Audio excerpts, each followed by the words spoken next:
Good morning, YouTube. This is Myron Golden coming to you with a recorded Bible study. It's a follow-up from the one from last Wednesday. We're going to finish the story about David when he was in the comfort zone, and he was working for Achish, the king of the Philistines, and he wanted to go to battle against Israel, but the princes of the Philistines talked to the king and said, "No way, bruh, no way, Jose, this dude is not going with us today because what if he gets out there in the battle and he decides to switch sides? Isn't this the same David who they sang, David Saul has slain his thousands and David his tens of thousands? He ain't coming." So Achish said, "David, just go back to Ziklag, that little village that I gave you to rule over, and you can come fight in the next battle." David gets back to Ziklag and is burned to the ground. And so his men almost have a mutiny. They cry their eyes out. They're ready to stone David. And then David prays and asks God, should we pursue after this troop?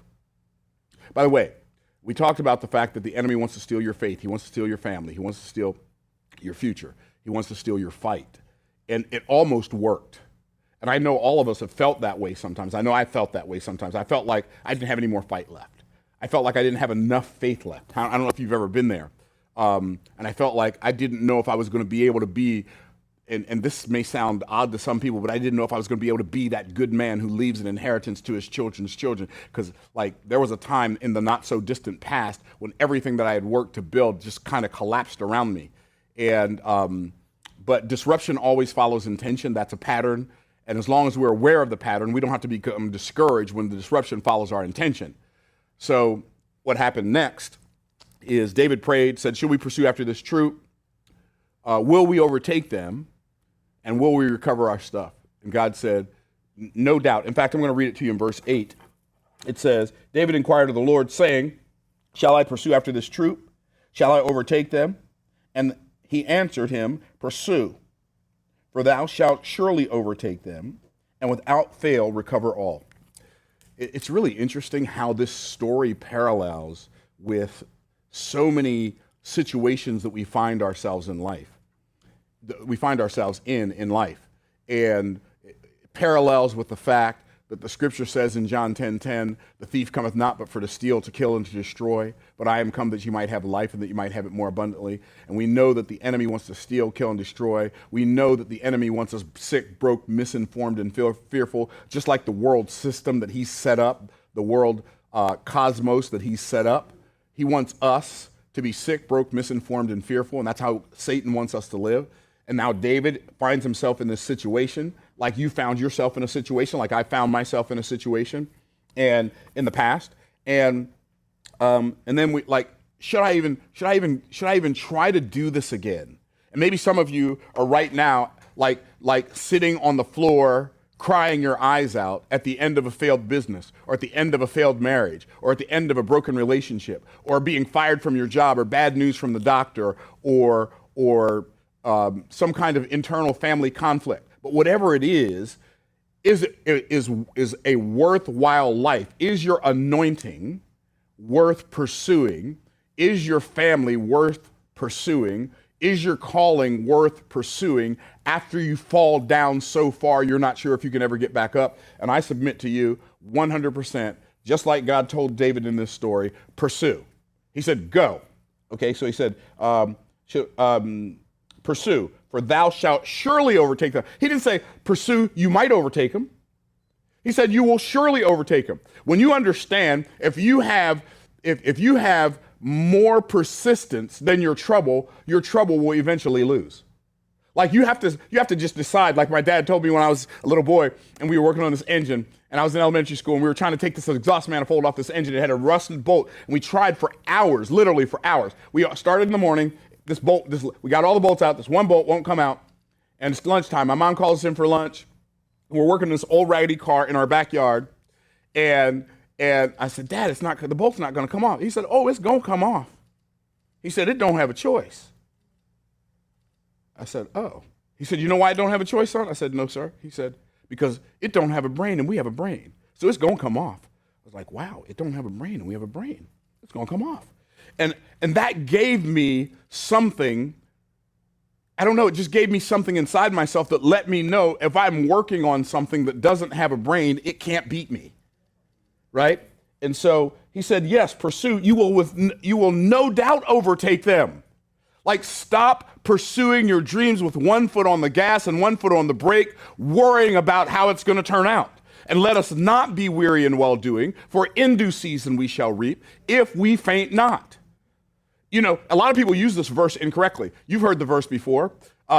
Be not deceived, God is not mocked, for whatsoever man soweth, that shall he also reap. People always use that verse like, if you sow bad seed, it's going to come back to haunt you. But that's not the context of that verse. The context of that verse is when you sow good seed, it's going to come back to bless you, right? So don't be deceived.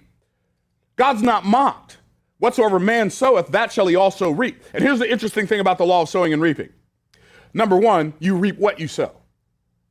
You reap what you sow. Number two, you reap later than you sow. And a lot of people give up sowing the seed because they don't reap when they sow. God didn't say you reap when you sow. He said you reap what you sow. But not only that, not only do you reap later than you sow, you also reap more than you sow. Because when you plant a seed, the seed doesn't grow another seed, the seed grows a tree. And I love what Warren Wiersbe said. It's one of my favorite quotes of all times. He said, any fool can count the number of seeds in an apple, but only God can count the number of apples in a seed. Yes, you will no doubt overtake them. Yes, pursue, for thou shalt surely overtake them. And without fail, you will recover all. What's God saying? He's saying to David, go get your stuff.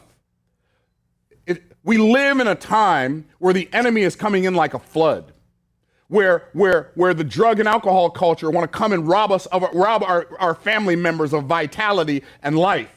Where the evil media empires, they want to destroy free speech, and the enemy's coming in like a flood, and so many people are afraid to speak up, and the homosexual community is like fighting harder for our children than we are for our children. They will speak up and act as if we don't even have a right to teach our children what we believe is right. But they have a right to teach our children what we believe is wrong. And I'm not talking about hating somebody. I'm just talking about, like, these are our children. Our who? The men and the women who got together to have those babies. And we're just going to, like, abdicate our responsibility as parents and say, hey, like, yeah, do you understand the danger? Do you understand the danger of being silent about this issue of homosexuality? By the way, I don't think you should hate homosexuals. I don't think you should hate anybody. I don't think you should hate homosexuals. I don't think you should hate harlots. I don't think you should hate drunks. I don't think you should hate drug addicts. But I still think all of that stuff is wrong. There's that part. And it's people say, well, why do Christians always have to be all up in arms about homosexuality? You're not like that about it, because those other things are not saying we don't have the right to teach our children it's wrong. Like fornication is wrong, right? What's the difference between fornication and homosexuality? Well, one difference is fornicators haven't started a campaign to program our children that fornication is right. And also a campaign to keep us from teaching them that it's wrong. That's the difference. They're both wrong. Fornication is wrong, homosexuality is wrong. In fact, homosexuality is a form of fornication. It's wrong. But the reality is, God is the ultimate determiner of right and wrong. Why is it wrong? Because God says it's wrong. And if that's not a reason, hear me now when I say this. There is no reason. And for those of you who want to argue that point, wait until your children grow up to be adults. Your son and your daughter grow up to be adults in the world that we're living in now, because I promise you this is where it's headed. And they come to you and say, hey, mom and dad, me and my sister we're going to go move in together. Okay, well, cool. Y'all go get an apartment. No, that's not what we mean. We're going to go move in together. Like, she's going to be my girl. That's your sister, bro. Yeah, I know, but we're consenting adults. And I know some of you are thinking, well, Myron, that doesn't make any sense. Why? Why is that wrong? For the same reason homosexuality is wrong, for the same reason adultery is wrong, for the same reason fornication is wrong, they're all wrong for the same reason. They're wrong because God said they're wrong, or there is no reason. You say, what does that have to do with this story? There are so many enemies that are coming after our children. The Amalekites were a picture of the secret sin that they were the ambush. They were the enemy that ambushed Israel when they were coming out of the world to go into coming out of Egypt to go into the promised land. They ambushed the children of Israel, and God said, wipe them out. Saul didn't wipe them out. So now these leftover, this remnant crew of the Amalekites came and burnt David's comfort zone to the ground. By the way, I want you to know something now. Sometimes God will use the enemy in your favor. God will use your enemies to set up your appointing after your anointing. Did I say that too fast? Sometimes, what do I mean, man? I mean, sometimes your haters are your elevators. What? Do you remember what it says about Joseph when he had his dream? Joseph had his dream, and he told his brothers about his dream. He told his parents about his dream, and it says his brothers hated him for his dreams and for his words. Sounds like America, don't it? I wish I had some help in here. Oh, what? They hated him for his vision, for his dream. They hated him, so what did they do? They sold him into slavery. In a couple of weeks, we're going to look at that story, and you're going to be blown away. But here's the remarkable thing about that. If Joseph's brothers hadn't sold him into slavery, he never would have become the prime minister of Egypt. He never would have interpreted Pharaoh's dream, and the entire world would have starved to death. Your haters are your celebrators. I mean, your haters are your elevators, right? And so even though they hated him, God used them to pave the way, not just for Joseph's good, but even for their good, right? And their trepidation. So, God used these Amalekites to destroy David's comfort zone, but he also used these Amalekites to use David to destroy these Amalekites. Because they hadn't come to Ziklag and burnt the rest of the story would have never happened. If they wouldn't have taken David's wives and his children, his men's wives and his men's children, if they wouldn't have done that, what would have happened was they'd have been all right. But no, y'all messed with the wrong one today, baby. Y'all came and messed with the giant killer.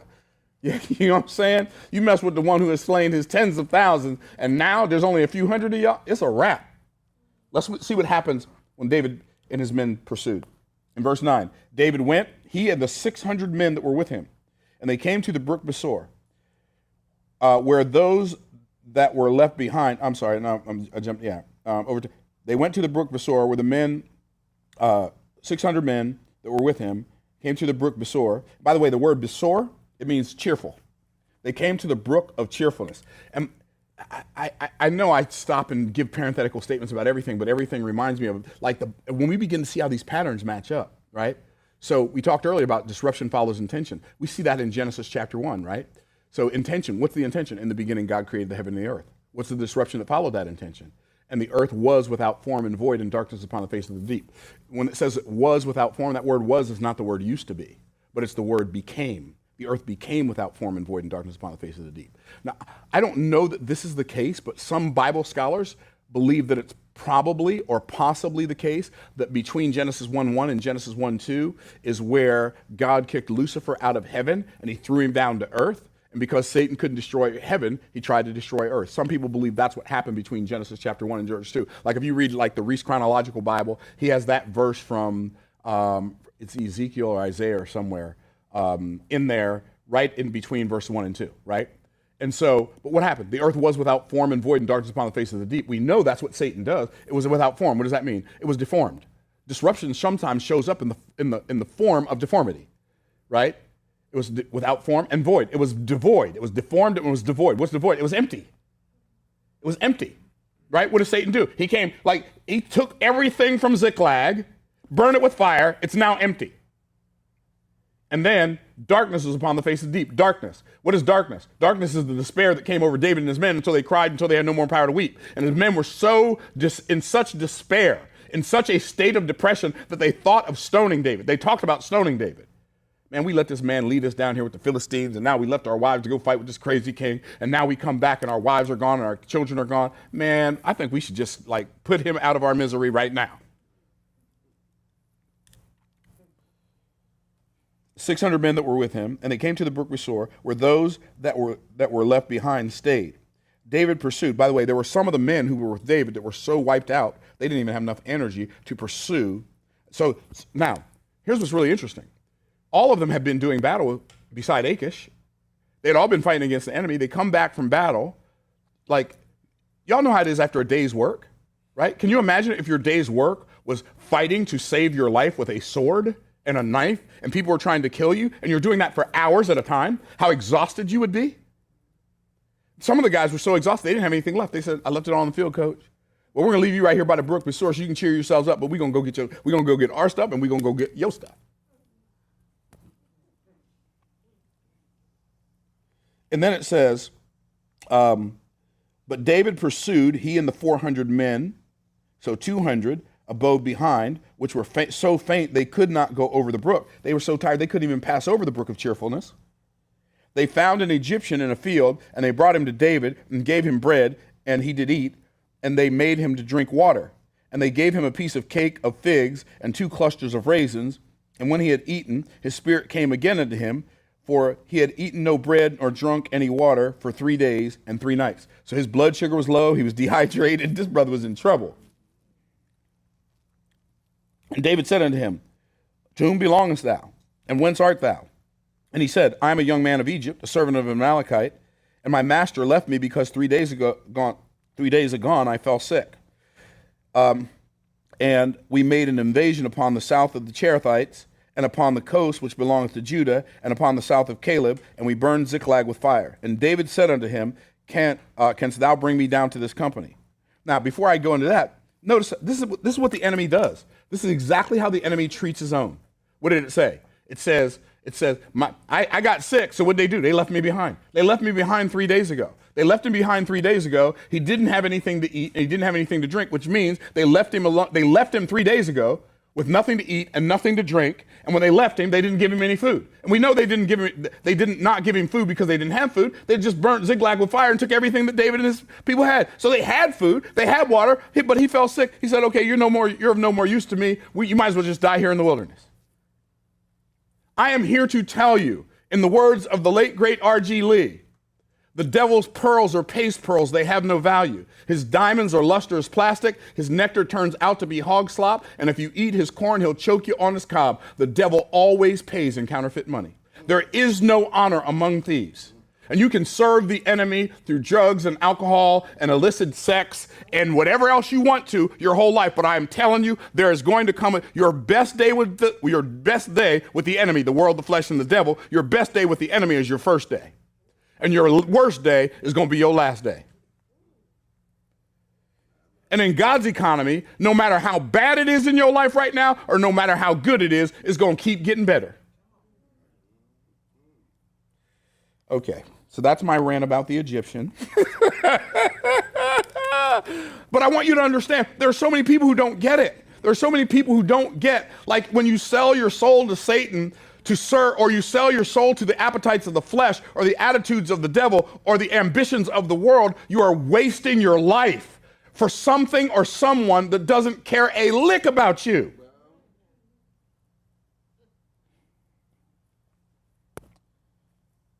They made him drink water. Okay, these 3 days and nights. Verse 13, and David said unto him, to whom belongs thou? He said, Amalekite. Okay, verse 14. Verse 13, and he said, I am a young man, Egyptian, a servant of Amalekite. My master left me because 3 days gone I fell sick.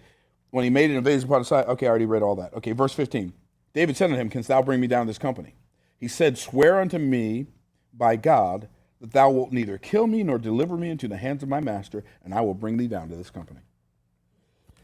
I just want y'all to see something here. The best time to negotiate a deal is when the person you're negotiating with needs something and you have it. Now, this Egyptian was smart enough to know my master left me high and dry once, but as long as you promise me you ain't gonna give him a chance to do it again, I'm your dude, I can take you there. And you promise you ain't gonna kill me? And see, here's the problem.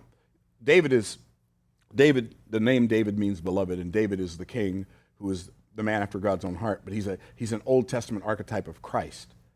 And I'm here to tell you, most people who don't understand think when they receive Christ as their Savior and they yield to him as Lord, owner, master, they think they're losing something.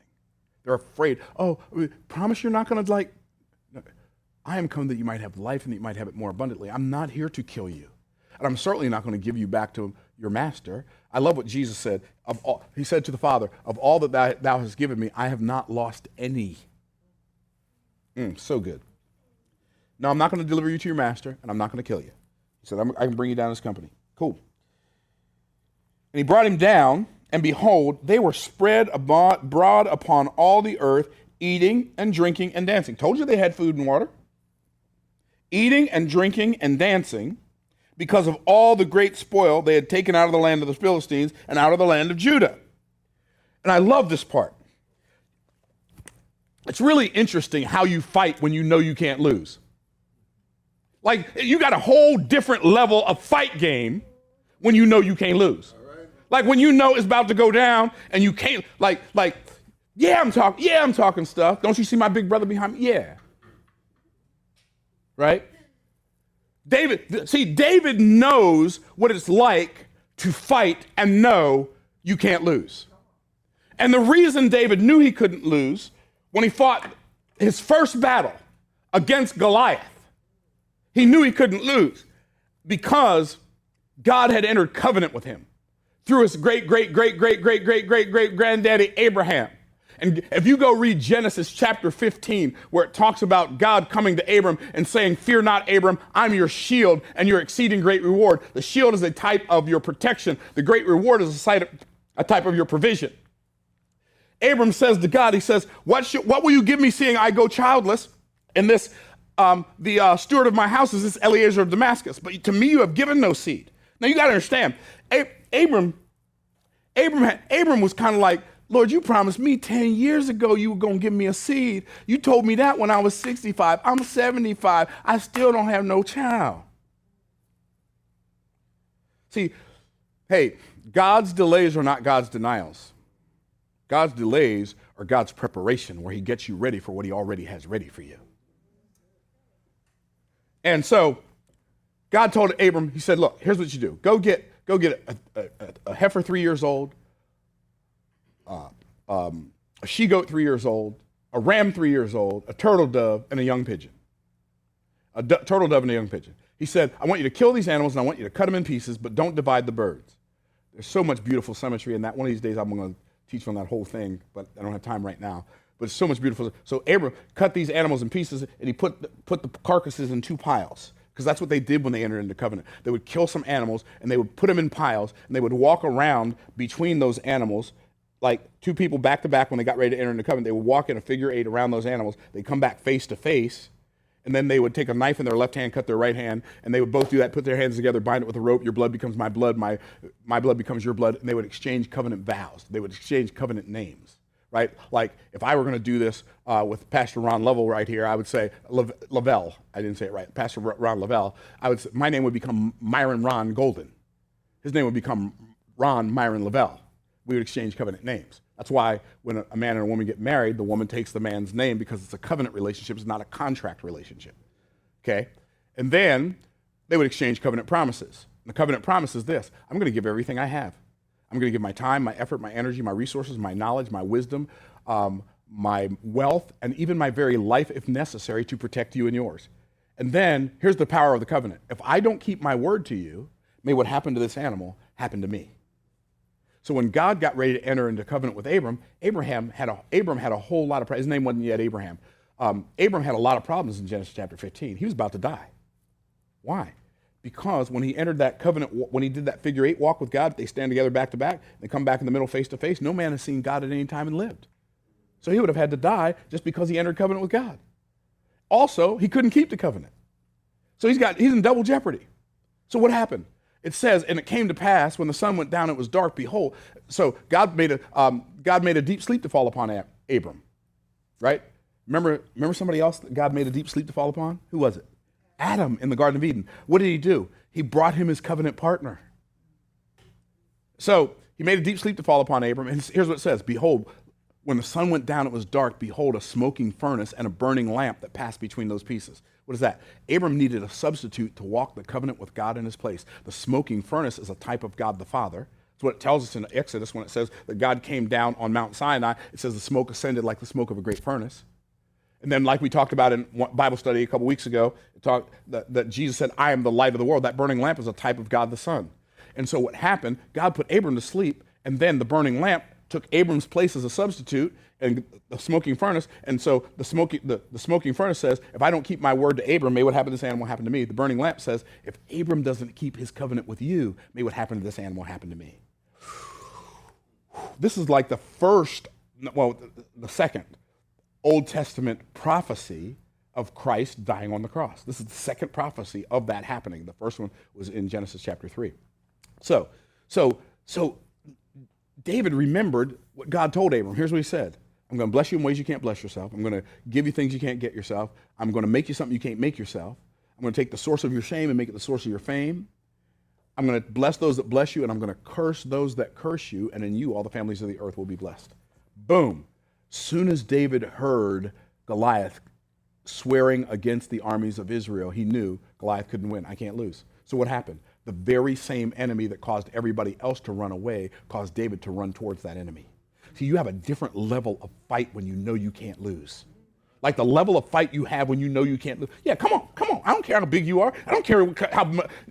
Goliath's spearhead weighed 16 pounds. The spearhead, the head of his spear, not the spear, the head of his spear weighed 16 pounds. Can you imagine getting hit in the chest with a spear, the head of which weighs 16 pounds? Your whole body would explode. Your arms would go one way, your legs would go another way. If you walk by sight, it makes sense to be afraid of Goliath. But if you walk by faith, and faith cometh by hearing, and hearing by the word of God, when David rehearsed in his ears what God told his great-grandfather Abram, he said, this dude can't win. He's cursing the armies of God. He can't win. Well, David knew he couldn't lose. How do you know he couldn't lose? Because he prayed and God said, pursue. No doubt recover all, and without fail, no doubt prevail, and without fail recover all. You're going to get everything back. Like nothing's going to be missing. You won't have a feather missing in a pillow. You won't have a thread missing in a garment. You're going to get everything back. Okay. So now, I want you to understand this is the level of fight they had. Remember now, they had just left 200 other soldiers who had been in battle with them by the brook Besor. They didn't even have enough energy to cross over the brook. Where did they get this extra fight from? Energy is not physical. Energy is spiritual, and it manifests itself in physicality. Watch what happens. It says, brought him down, they were spread dancing, verse 16. And when he had brought them down, behold, they were spread abroad upon all the earth, eating and drinking and dancing because of all the spoil that they had taken out of the land of the Philistines and out of the land of Judah. And David smote them. David, how long are you going to put the whipping on them? From the twilight even unto the evening of the next day. That's a lot of whoop. That's a whole lot of whooping right there. I'm gonna beat you from the twilight today to the going down of the sun tomorrow. It reminds me of when me and my brother, I've got 6 brothers, and we were boys. We were mischievous, right? My dad would come in there, man, he'd take off his belt. He could take his belt off faster than Sinbad the Sailor Man. I'm telling you, he'd take off his belt, pap, pap, pap. We're like, Daddy, I ain't gonna do it no more. And we'd be saying, Daddy, I ain't gonna do it no more. He said, I know you ain't, pap, pap, pap, I know you ain't. Can you imagine? I'm sorry, Dad, I know you're sorry. And he just starts sliding, you sorry, yeah, you sorry, but you ain't gonna be sorry tomorrow. And David, it says, to the going down, I lost my place, I got so excited.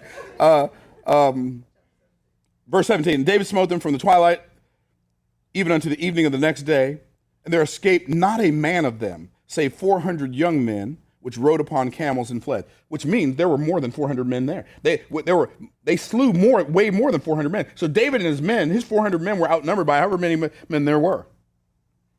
And there was nothing lacking. And David recovered all that the Amalekites had carried away, and David rescued his 2 wives, and nothing lacking to them. And there was nothing lacking to them, neither small nor great, neither their sons nor their daughters nor their spoil, nor anything that they had taken to them.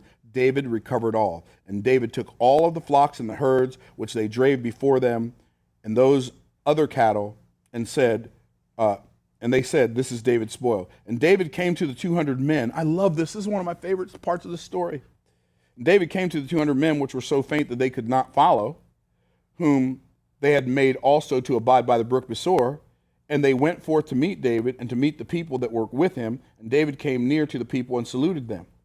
And then answered the wicked men, the men of Belial, of those that went with David, and said, because they went not with us, we shall not give them aught of the spoil, and which means any of the spoil that we've recovered, save to every man his wife and his children, that they may lead them away and depart. And David said, ye shall not do this, ye shall not do so, my brethren, with that which the Lord hath given us, who has preserved us and delivered this company that came against us into our hand. See, David knew that the battle is the Lord's. Some trust in chariots, some trust in horses, but we will remember the name of the Lord our God. He said, you ain't doing this. And then it says, verse 24, for who will hearken unto you in this matter? But as his part is that goeth down to the battle, so shall his part be that tarrieth by the stuff.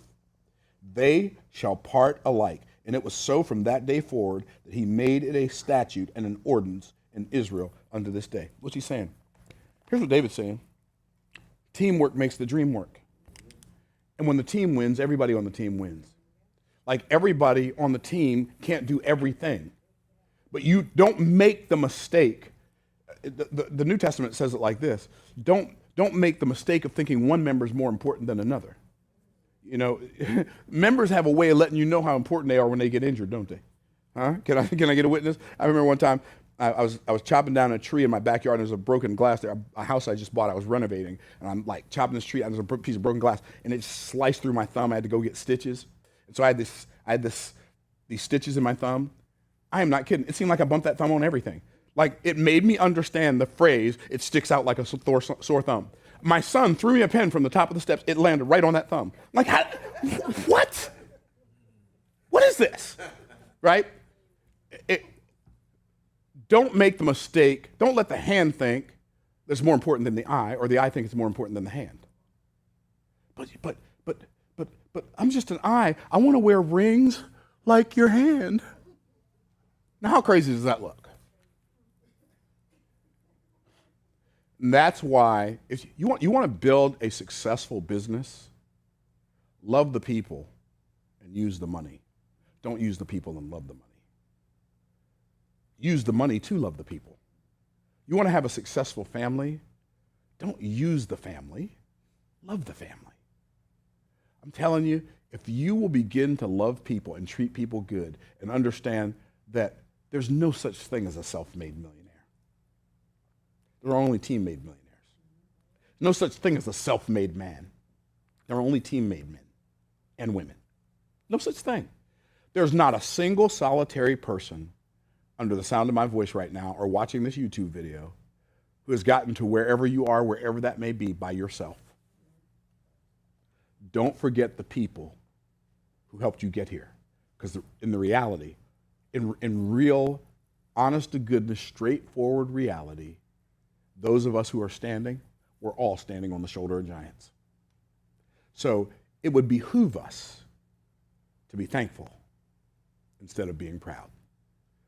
I hope this helps you in some way, shape, or form to empower you to not give up on your dream, not give up on your journey, don't give up on your anointing that is for an appointing, but pursue, overtake, recover all, go get your stuff. If you like this video, like it, share it, comment on it, subscribe, and anything else YouTube you can think of, do that too. Peace out, Cub Scouts. I'll see you on the next video.